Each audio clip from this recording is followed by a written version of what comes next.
Good பே டக்லி படம் flop ஆகுமா? முதல் நாள் வசூல் உண்மையும் அதிர்ச்சியும். ஹாய் நண்பர்களே, அஜித் குமாரின் குட் பே டக்லி படம் தமிழ்நாட்டில் முதல் நாளில் 30.9 கோடி ரூபாய் வசூல் செய்து சாதனை படைத்ததாக புரமோஷன் அறிவிப்பு வெளியாகியிருக்கு. ஆனா இது உண்மையா? இல்லை மிகைப்படுத்தலா? இந்த படம் வெற்றியா? இல்லை பிளாப் ஆகுமா?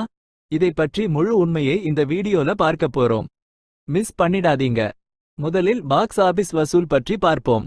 மைத்ரி மூவி மேக்கர்ஸ் அறிவித்தது போல குட் பே டக்லி முதல் நாளில் தமிழ்நாட்டில் 30.9 கோடி ரூபாய் வசூல் செய்ததாக சொல்லப்படுது.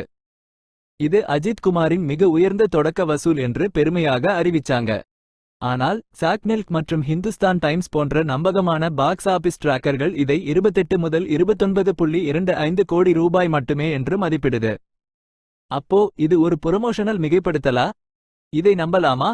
அதே சமயம் படம் உலகளவில் 51 கோடி ரூபாய் வசூல் செய்து வட அமெரிக்காவில் $600க்கு மேல் ஈட்டியிருக்கு. இது அஜித் குமாரின் வலுவான வணிக ஈர்ப்பை காட்டுது. ஆனால் முதல் நாள் வசூல் மட்டும் படத்தின் வெற்றியை தீர்மானிக்குமா? இரண்டாவது நாள் பாக்ஸ் ஆபீஸ் எப்படி இருக்கு? சென்னையில் இரவு காட்சிகளில் 192 ஷோக்களில் 181 ஃபுல்ஃபில் ஆகியிருக்கு.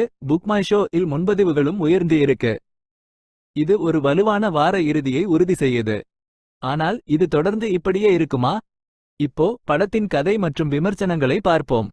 சிலர் இதை ஒரு மாஸ் பொழுதுபோக்கு படம்னு சொல்றாங்க. ஆனால் IMDb விமர்சனங்களில் கதை சராசரியாக இருப்பதாகவும் இரண்டாவது பாதி சற்று மெதுவாக இருப்பதாகவும் குறிப்பிடப்பட்டிருக்கு.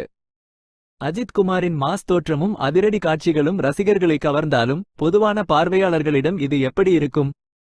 இதெல்லாம் சேர்ந்து படம் பிளாப் ஆகுமா இல்லை வெற்றியடையுமா என்ற சந்தேகத்தை ஏற்படுத்துது. இப்போ இந்த சந்தேகங்களுக்கு பதில் பார்ப்போம்.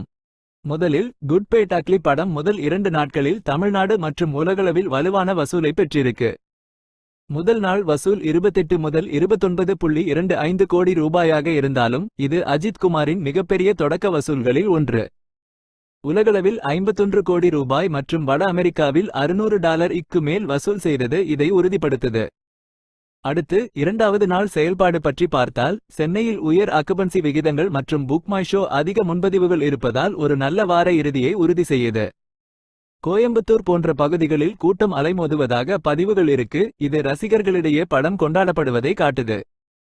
படத்தின் கதை சற்று சராசரியாக இருந்தாலும் அஜித் குமாரின் மாஸ் தோற்றம், அதிரடி காட்சிகள் மற்றும் அதிக ராவிச்சந்திரனின் பாப் கலாச்சார குறிப்புகள் ரசிகர்களை கவர்ந்திருக்கு. IMDb மற்றும் ஹிந்து விமர்சனங்களின்படி இது ஒரு பொழுதுபோக்கு அனுபவமாக இருக்கு. ஆனால் கதையில் சில பலவீனங்கள் இருக்கு. இருந்தாலும் பொதுவான பார்வையாளர்களை விட அஜித் ரசிகர்களுக்கு இது ஒரு கொண்டாட்டமாக இருக்கு. இப்போ முக்கிய கேள்வி, குட் பே டக்லி பிளாப் ஆகுமா? தற்போதைய நிலவரப்படி இந்த படம் பிளாப் ஆக வாய்ப்பே இல்லை. முதல் 2 நாட்களில் வலுவான வசூல், உயர் ஆக்குபன்சி மற்றும் ரசிகர்களின் ஆதரவு இதை ஒரு வெற்றி படமாக மாற்றியிருக்கு. அஜித் குமாரின் மிகப்பெரிய தொடக்க வெற்றிகளில் ஒன்றாக இது அமைந்திருக்கு. ஆனால் இனி வரும் நாட்களில் பொதுவான பார்வையாளர்களை ஈர்க்க முடிந்தால் மட்டுமே இது மிகப்பெரிய வெற்றியாக மாறும். முடிவாக குட் பே டக்லி ஒரு வெற்றிப்படமாகவே திகழுது. அஜித் ரசிகர்களுக்கு இது ஒரு முழுமையான கொண்டாட்டம்.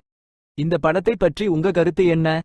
கீழே கமெண்ட்ஸில் சொல்லுங்க. மறக்காம லைக் பண்ணி சப்ஸ்கிரைப் பண்ணுங்க. அடுத்த வீடியோவுல சந்திப்போம்.